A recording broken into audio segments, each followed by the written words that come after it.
신앙생활은 작용과 반작용의 연속입니다. 하나님께서 먼저 우리에게 큰 은총을 베풀어 주시면 사람들은 그 받은 은총을 적절하게 반응을 해야 합니다. 만약 그렇지 않으면 받은 은혜가 썩습니다. 은혜가 되는 것이 아니라 은혜가 나한테 독이 됩니다. 반대로 내게 주신 은혜를 온당하게 반응을 하면 내가 신앙생활을 오래 그리고 건강하게 지속할 수가 있습니다. 뿐만 아니라 그 은혜가 내 영혼의 양식이 되어서 내 삶과 그리고 내 신앙이 더 신실해지고 성숙해집니다. 요한복음 2장에는 작용과 반작용의 내용이 3차례 등장하게 됩니다. 먼저 11절에서 예수님께서 물로 포도주를 만드셨을 때 제자들의 반응은 예수님을 믿었다입니다.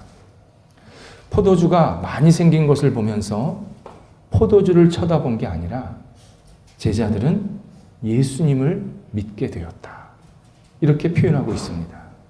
예수님께서 공생의 첫 번째 기적이 이 포도주 사건이었는데 이 첫 번째를 기점으로 해서 제자들은 우리가 예수님을 따라야겠다. 예수님을 신뢰할 만한 분이구나. 그렇게 인정하면서 그분만을 온전히 뒤로 따라다니게 됩니다. 두 번째는 22절에서 예수님께서 성전을 정화하셨을 때 제자들의 반응은 예수님의 말씀을 믿었다입니다. 예수님의 말씀, 이것이 결국 이루어지는구나. 예수님께서 지금 하시는 일은 이전에 하나님께서 말씀하신 것을 이루시는, 성취하시는 일이구나. 예수님의 말씀이 진리구나. 이것을 믿었다입니다. 똑같은 사건을 보면서 유대인들과 유대 지도자들은 예수님을 배척하고 공격했습니다. 그런데 제자들은 그 사건을 보면서 이 일은 사람들을 위협하려고 하는 것이 아니라 하나님의 영광과 뜻과 말씀을 이루는 예수님의 신실한 그 말씀을 이루시는 행동이시구나 라는 것을 인정하면서 그분을 계속 신뢰 그리고 믿었다라고 표현하고 있습니다. 그래서 제자들이 예수님이 십자가에 죽으시고 하늘로 올라가셨을 때 더 예수님을 진지하게 믿고 따르게 된 겁니다. 목숨을 걸고 예수를 전하게 된 겁니다. 결코 쉬운 일이라고 생각하시면 안 됩니다. 누가 자기 목숨을 버려서 예수님을 전합니까? 그런데 예수님을 계속 따라다니고 그리고 그분을 경험하면서 예수님에 대한 신뢰, 예수님의 말씀에 대한 믿음, 이것이 점점 깊어져서 결국 나는 내 목숨을 버릴지라도 이 예수가 구원자임을 세상 사람들에게 전해야 된다. 이 확신을 갖고 복음의 전도자가 되었습니다. 그런데 세 번째, 작용과 반작용이 조금 다르게 나타납니다. 오늘 본문에서 시간이 지나자 예수님께서 하시는 행동을 보면서 사람들이 많이 믿게 됩니다. 근데 예수님의 반작용, 사람들이 예수를 믿게 된 게 작용이라 그러면 예수님의 반작용은 사람들에게 자신을 의탁하지 않으셨다. 예수님은 사람들이 당신을 믿고 따르기를 그렇게 바라시면서 막상 당신은 사람들을 의존하지 않으셨다. 이렇게 설명하고 있습니다. 그래서 본문을 두고 일부 사람들은 예수님이 인간과 친밀한 관계를 갖기를 원치 않으셨다. 예수님이 분명히 인간을 구원하러 이 땅에 오신 것은 맞는데 깊은 유대 관계를 형성하시지는 않았다. 언제나 선을 적당히 그으셨다. 이렇게 인간적인 섭섭함과 오해를 하기도 합니다.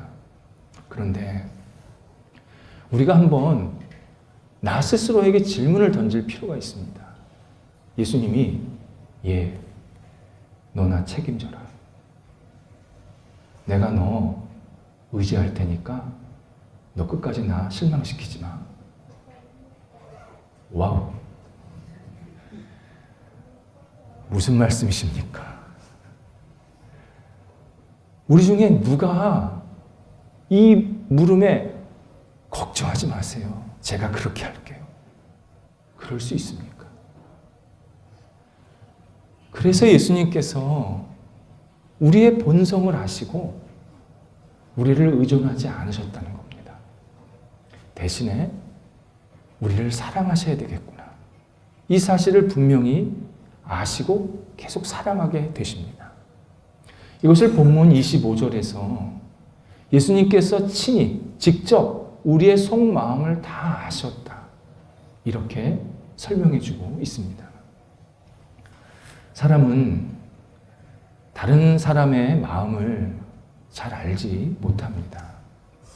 똑같은 인간인데 인간이 인간의 마음을 잘 모릅니다. 부부가 남편과 아내의 마음을 정확히 헤아리지 못할 때가 있습니다. 부모 자식이, 특히 부모가 낳은 자식을 부모가 잘 모를 때가 있습니다. 남들은 아는데 부모가 모를 때가 있습니다. 참 많습니다.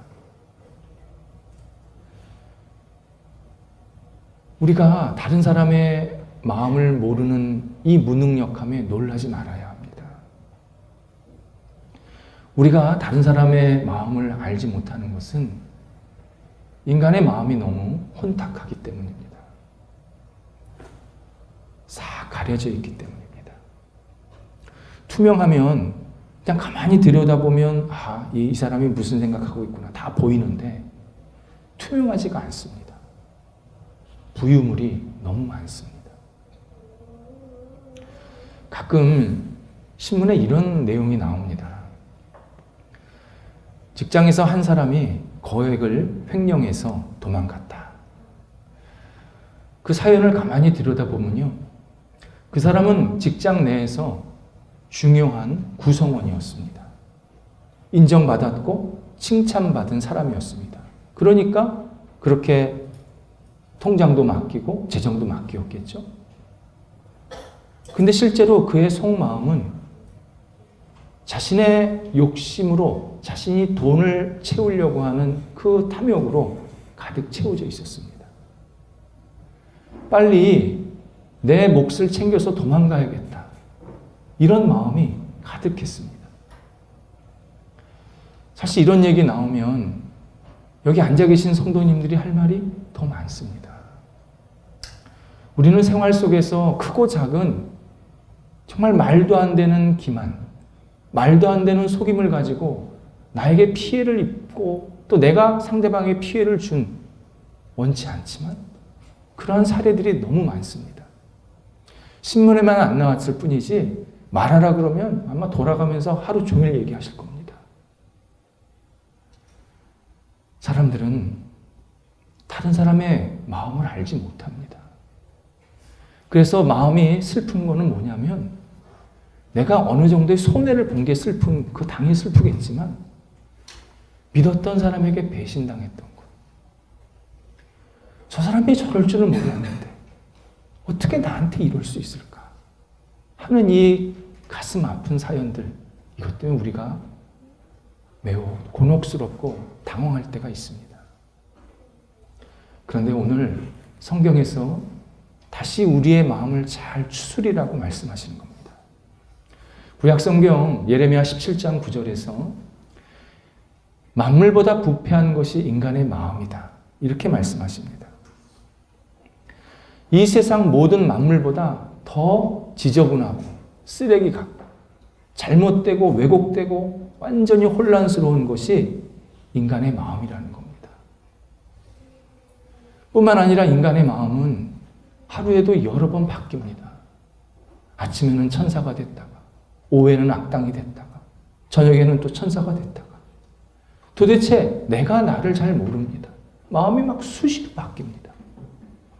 그래서 우리는 내 마음을 나도 잘 모르기 때문에 다른 사람이 나를 모르는 것을 당연히 여겨야 되고 내가 다른 사람을 모르는 것을 당연히 여길 수밖에 없습니다.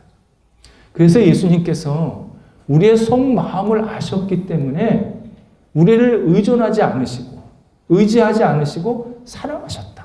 그렇게 말씀합니다. 근데 이 사랑이 그냥 사랑이 아니라 십자가에 못 박혀 죽으시는 끝까지의 사랑이었습니다. 예수님은 그냥 우리를 단순하게 사랑하시면 우리가 변하지 않는 거 너무 잘 아셨습니다. 십자가에 못 박혀서 당신의 생명을 내어놓으시는 이 사랑을 우리가 깨닫고 받아들여야 그제서야 비로소 우리의 영혼에, 우리의 속사람에 변화가 일어난다는 사실을 너무나도 잘 아셨습니다.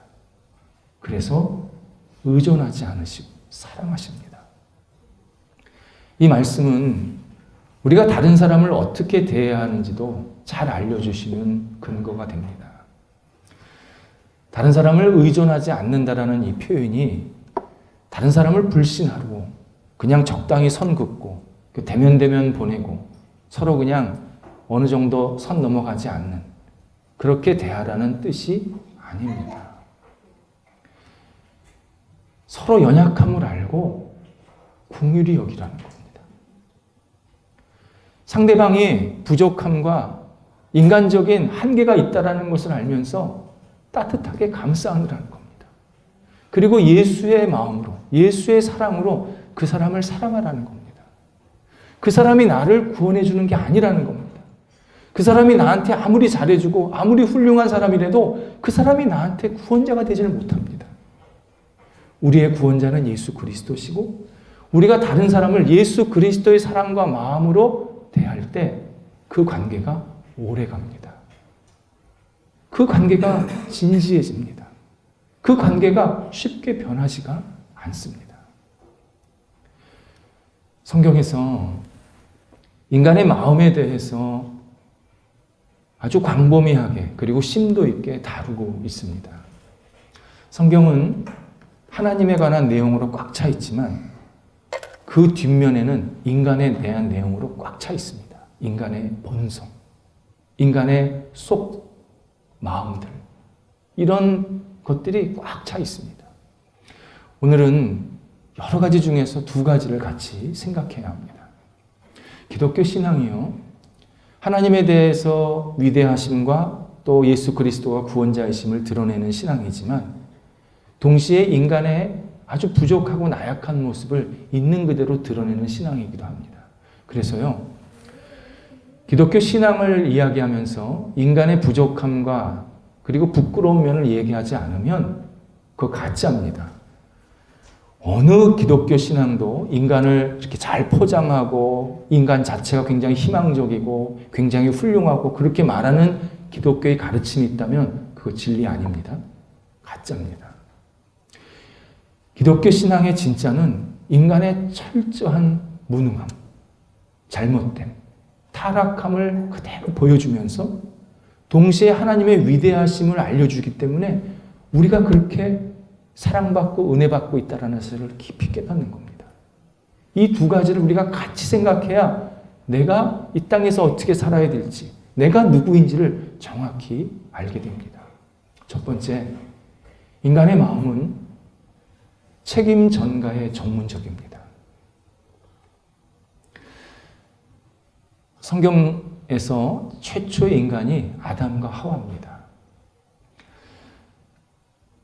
이 최초의 인간이 최초의 범죄를 저지릅니다. 하나님께 불순종이었습니다. 이 죄목이 하나님께 불순종입니다. 우리는 세상에서 하나님께 불순종이 어떻게 죄입니까? 그렇게 물을 수 있습니다. 그런데 성경은 명확합니다. 하나님께 불순종을 하면 인간은 수천만 수억 가지의 죄가 달려나온다는 겁니다. 모든 죄의 첫 번째 근원이 하나님께 불순종입니다. 하나님께 불순종을 하면 사람은 못할 게 없습니다. 나를 지으신 분에게 불순종했기 때문에 내가 세상에서 못할 게 없는 겁니다. 그래서 죄가 끊임없이 일어나는 겁니다. 하나님께서 아담에게 너는 왜 먹지 말라고 한 열매를 먹었냐 물었습니다. 이때 아담이 당신이 내게 주신 저 하와가 열매를 건네주었기 때문에 먹었습니다. 이렇게 답합니다. 하와가 타락하지 않았으면 저 타락 안 했습니다. 하와가 잘못하지 않았으면 나 잘못하지 않았습니다. 이렇게 책임을 전가한 겁니다.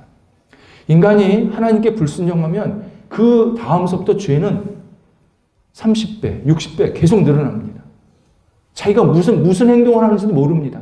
그냥 죄가 막 늘어납니다. 그러니까 아담과 하와도 좀 같이 계속 늘어나고 있는 겁니다. 하지만 이것은 전혀 사실이 아니었습니다. 하나님께서 아담에게 에덴 동산을 넘겨주시면서 너가 이 세상을 다스려라, 관리해라, 마음껏 누려라. 다만 선악을 알게 하는 열매 그 하나만은 먹지 마라. 너 죽을 거다. 그 누구도 아닌 아담에게 말씀하셨습니다. 옆 사람에게 얘기하신 거 아닙니다. 아담이 직접 들었습니다. 결국 아담이 하와가 줘서 먹은 게 아니라 먹고 싶어서 먹은 겁니다. 몰라서 먹은 게 아니라 뻔히 알면서 의도적으로 먹은 겁니다. 아담은 아담대로 죄를 진 거고 하와는 하와대로 죄를 진 겁니다. 그런데 아담은 아담 죄가 없다라고 하와에게 죄가 있다라고 핑계를 대고 하와는 또 뱀에게 핑계를 대고 이렇게 계속 책임을 전가하고 있었습니다. 기독교 신앙에서 인간의 죄성을 표현하는 단어가 de novo입니다.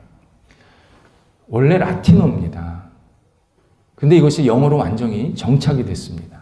de novo. 새로운이라는 뜻입니다.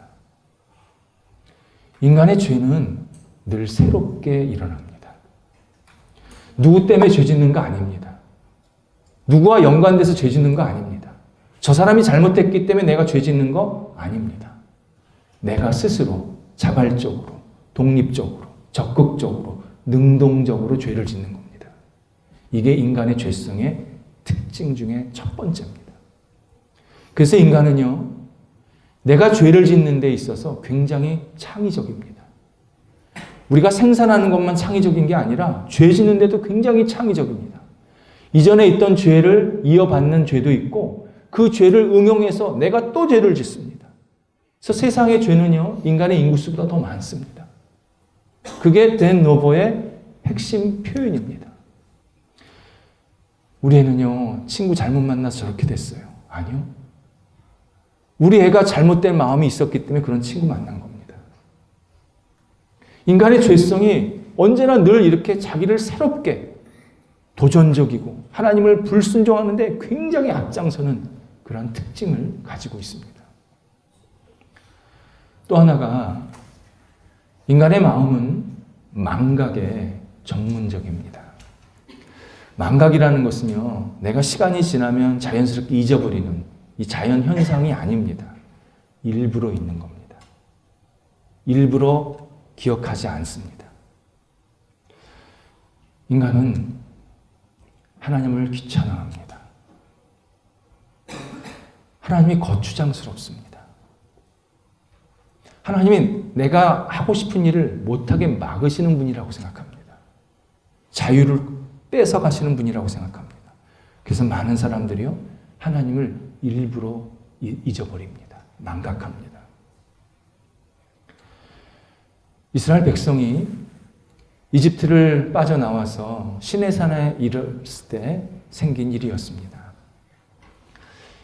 이스라엘 백성이 출애굽해서 광야에서 38년을 보내고 그리고 마지막에 시내산으로 들어가게 됩니다.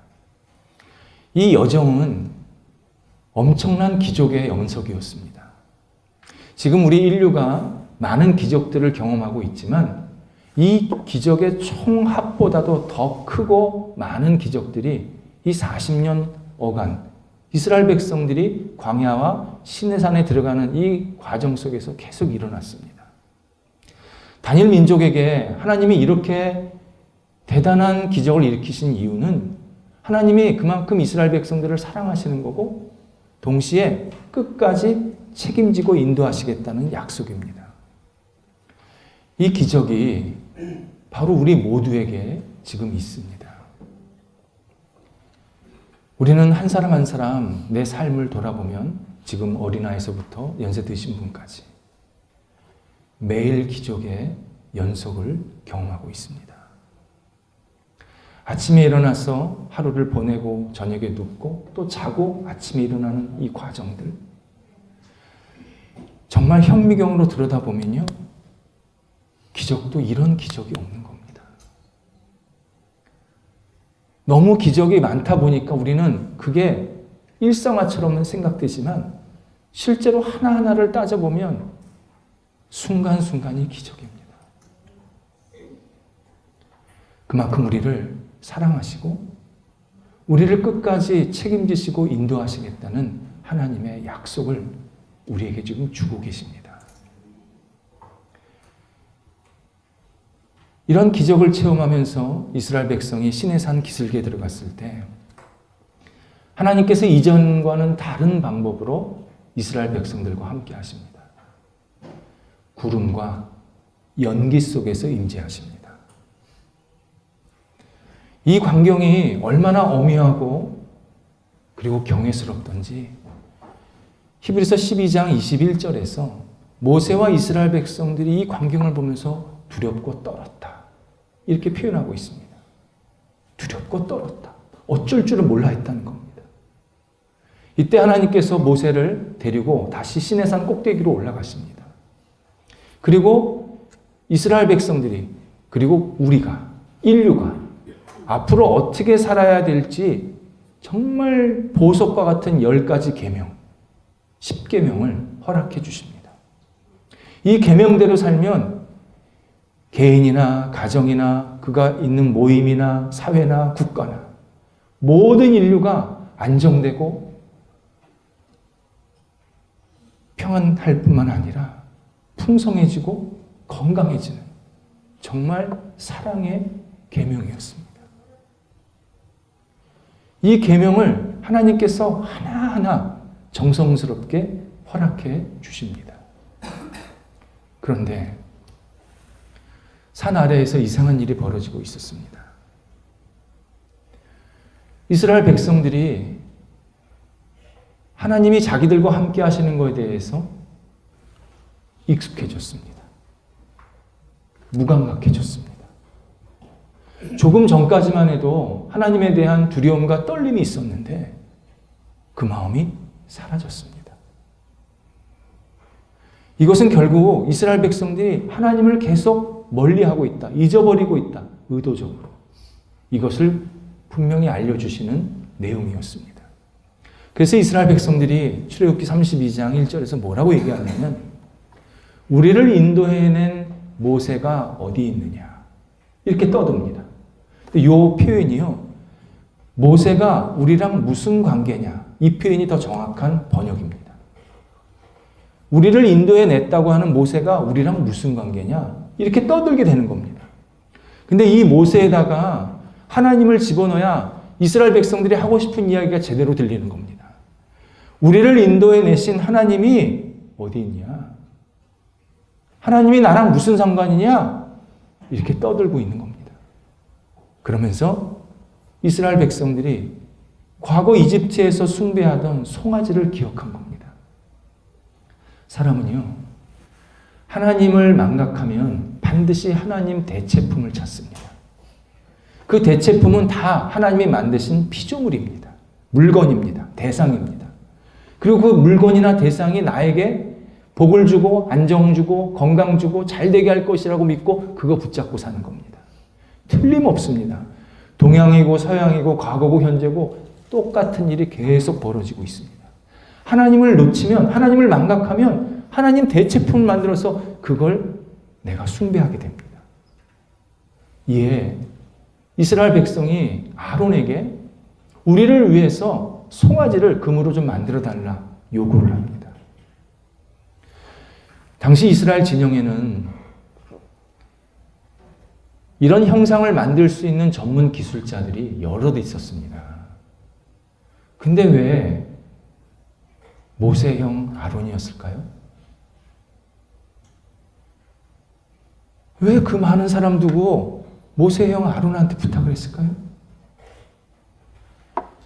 이스라엘 백성들이 잘못하는 걸 알고 있었다는 겁니다. 그리고 아론을 끌어들여서 공범하자는 겁니다. 결국 모세도 공범자로 만들려는 겁니다. 우리가 하나님을 버릴 테니까 너도 하나님 버려. 그러면서 공범을 만들어 놓고 같이 죄 짓자고 만들어 놓은 겁니다. 아론은 당연히 거절해야 했습니다. 그런데 거절하지를 않습니다. 왜요? 아론도 불안했기 때문입니다. 모세는 주변에 없고 하나님은 보이지 않고 아론도 불안했습니다. 그래서 결국 그 유혹에 넘어가게 됩니다. 마치 우리 신앙인들이 세상에 살면서 비신앙적이고 또 반신앙적인 유혹을 받을 때 넘어가는 연약함과 똑같습니다. 우리는 어떤 유혹을 받으면 거절해야 될 때가 많은데 내 자존심 때문에, 내 안위 때문에, 먹고 사는 문제 때문에 그냥 눈을 질끈 감을 때가 참 많습니다. 그러니까 아론이나 우리나 다 부끄러운 사람들입니다. 부족한 사람들입니다. 그렇게 아론이 송아지를 만들어서 이스라엘 백성들에게 넘겼을 때 이스라엘 백성들이 신나하면서 잔치를 벌이며 금송아지에 숭배를 합니다. 그런데 산 꼭대기에서 또 다른 놀라운 일이 벌어지고 있었습니다. 하나님께서 우리를 이스라엘 백성들을 사랑하셔서 주시는 이 십계명은 하나하나 정성스럽게 준비하고 계셨는데 그 첫 번째 문장 출애굽기 20장 2절에 나옵니다. 나는 너희를 애굽에서 인도해낸 여호와이니라. 산 밑에서는 우리를 인도해낸 하나님이 어디 계십니까? 하나님이 나랑 무슨 관계입니까? 이렇게 떠들고 있었는데 산 위에서는 하나님이 동시에 나는 너희를 인도하고 있는 여호와다. 하나님을 계속 망각하는 인간과 그런 망각하는 인간을 끝까지 사랑하시는 하나님이 정말 절묘하게 성경에 대조가 되어 있습니다. 짝사랑 연애 편지가 이거보다 더 구구절절한 것은 없을 겁니다. 하나님은 우리를 끝까지 사랑하셨습니다.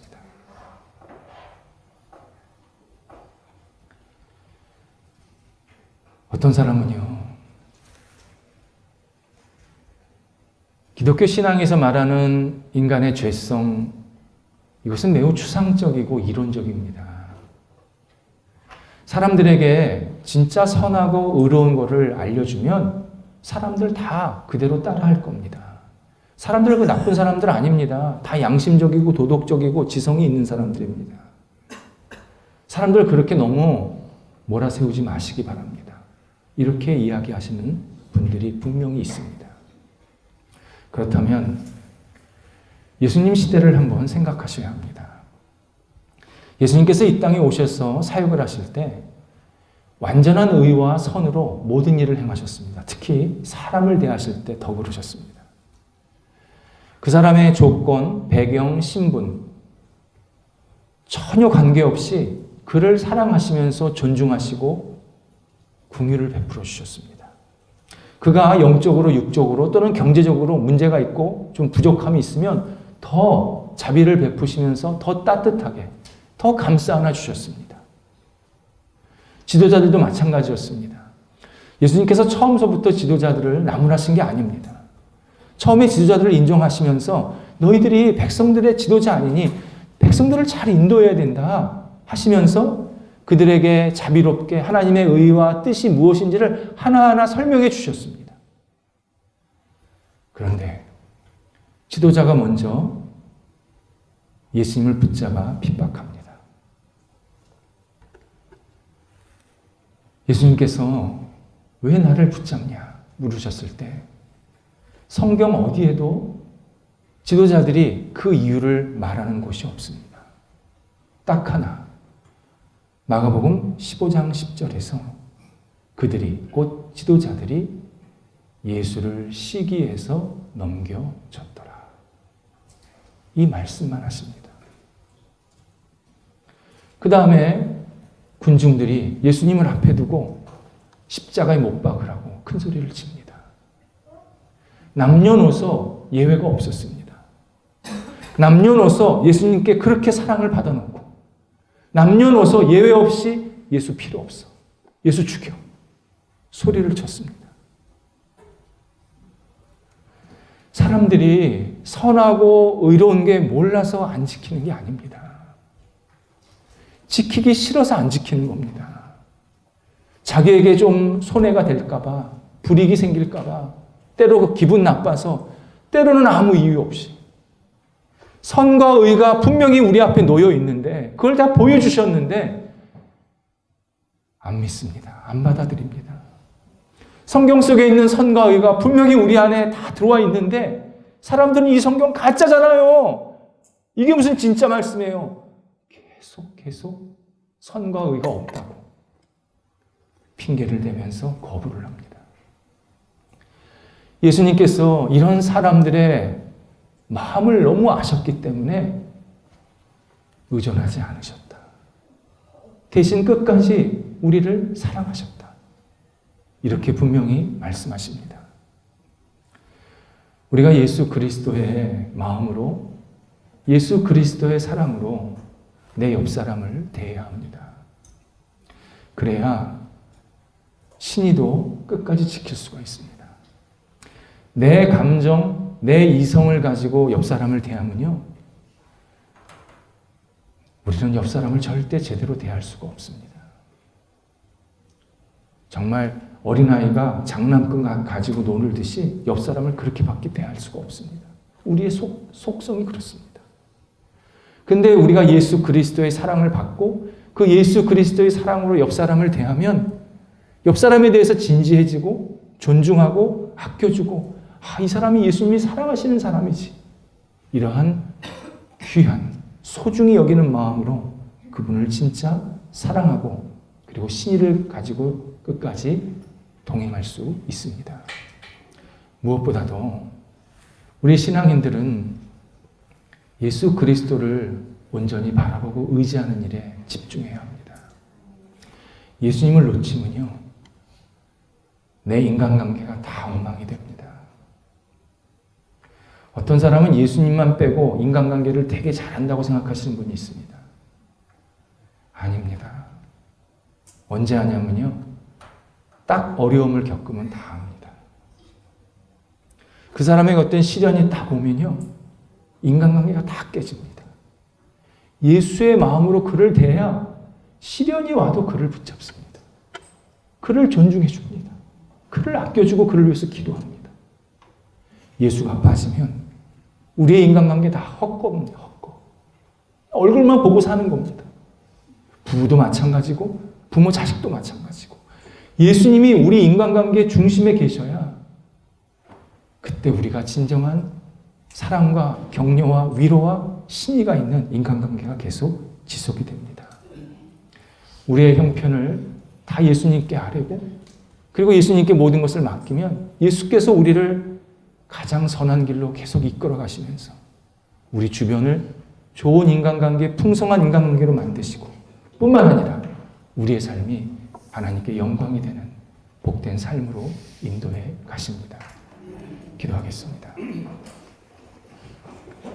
하나님, 예수 그리스도가 우리의 영혼의 중심에 계시고 우리의 만남의 중심에 계셔 주시옵소서.